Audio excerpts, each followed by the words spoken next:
बिस्मिल्लाहिर्रहमानिर्रहीम। आज हम डिस्कस करेंगे lecture number 9 chapter 7 second year chemistry. आज का हमारा टॉपिक है sp2 हाइब्रिडाइजेशन, जिसको यूं डिफ़ाइन करेंगे कि हाइब्रिडाइजेशन का ऐसा अमल जिसके अंदर एक s ऑर्बिटल और दो p ऑर्बिटल एक दूसरे के साथ इंटरमिक्स होंगे और 3 नए ऑर्बिटल बनेंगे having same energy and shapes. तो इस मिक्सिंग के अमल को, जिसमें एक s और दो p मिक्स होकर 3 नए हाइब्रिड ऑर्बिटल बनाएंगे, इसको हम sp2 हाइब्रिडाइजेशन कहते हैं। फिर यहाँ पर सेंट्रल एटम अगर कार्बन है या इसके अलावा है तो उसकी इलेक्ट्रॉनिक कॉन्फ़िगरेशन लिखेंगे। कार्बन का एटॉमिक नंबर 6 है, इसकी ground state electronic configuration 2 half एड ऑर्बिटल। फिर जब 2s से एक इलेक्ट्रॉन उठाकर 2pz में ले जाएंगे तो 4 हाफ एड ऑर्बिटल हो जाएंगे हमारे पास। फिर ये मिक्सिंग कैसे होगी sp2 के अंदर, तो डेफिनेशन के मुताबिक 2s जिसमें एक इलेक्ट्रॉन है, 2px जिसमें एक इलेक्ट्रॉन है, 2py जिसमें एक इलेक्ट्रॉन है, ये मिक्सिंग में हिस्सा लेंगे। अब चूँकि 3 एटॉमिक ऑर्बिटल मिक्सिंग में हिस्सा ले रहे हैं तो हाइब्रिडाइज्ड ऑर्बिटल भी 3 बनेंगे और हर एक में मिक्सिंग की रेशियो 1s और 2p की है। तो हर एक मिक्स शुदा या hybridised orbital sp2 sp2 sp2 कहलाएगा।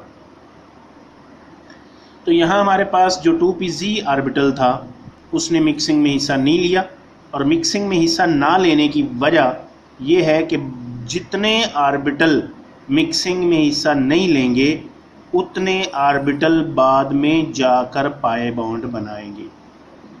मिक्स शुदा ऑर्बिटल जो थे, मिक्स होने के बाद जो हाइब्रिडाइज्ड ऑर्बिटल हैं sp2 sp2 और sp2, जिनके दरमियान एंगल 120 का है, एक ट्राई प्लेनर शेप में है, और एक 2pz ऑर्बिटल जिसको डॉटेड लाइन से ज़ाहिर किया गया, उसके ऊपर अनहाइब्रिडाइज्ड है।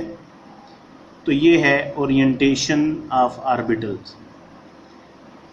इनमें बनने वाली शेप जो होगी वो कार्बन के ऑर्बिटल की या सेंट्रल एटम के ऑर्बिटल की, वो हमारे पास ट्राई एंगुलर प्लेनर शेप होगी, यानी हर एंगल जो है वो 120 का होगा बिटवीन द हाइब्रिड ऑर्बिटल्स, और तीनों ऑर्बिटल एक ही प्लेन में होंगे, यानी कोई इनमें से ऊपर नीचे मुड़ा नहीं होगा, एक ही सेध में पड़े होंगे, और एंगल इनके दरमियान 120 डिग्री का होगा।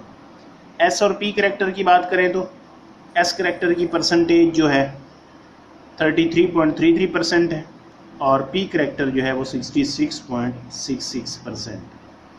इस sp2 की एग्जांपल्स जो हमारे पास हैं, ethene C2H4, boron trifluoride BF3।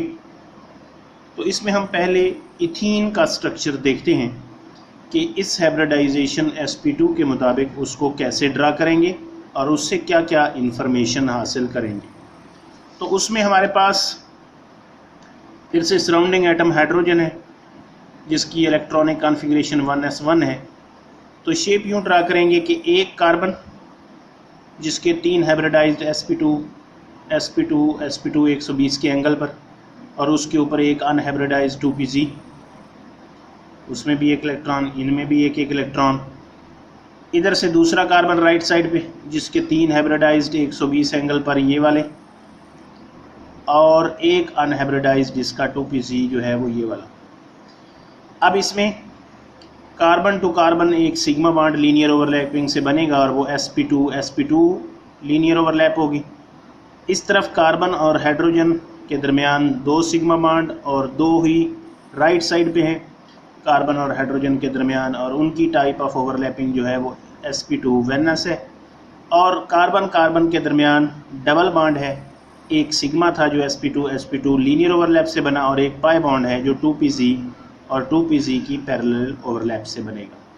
तो बनने वाले मालिक्यूल की शेप हाइब्रिडाइज्ड ऑर्बिटल के मुताबिक ट्राईएंगुलर प्लेनर शेप है, और एंगल हाइब्रिडाइज्ड ऑर्बिटल के दरमियान 120 डिग्री के हैं।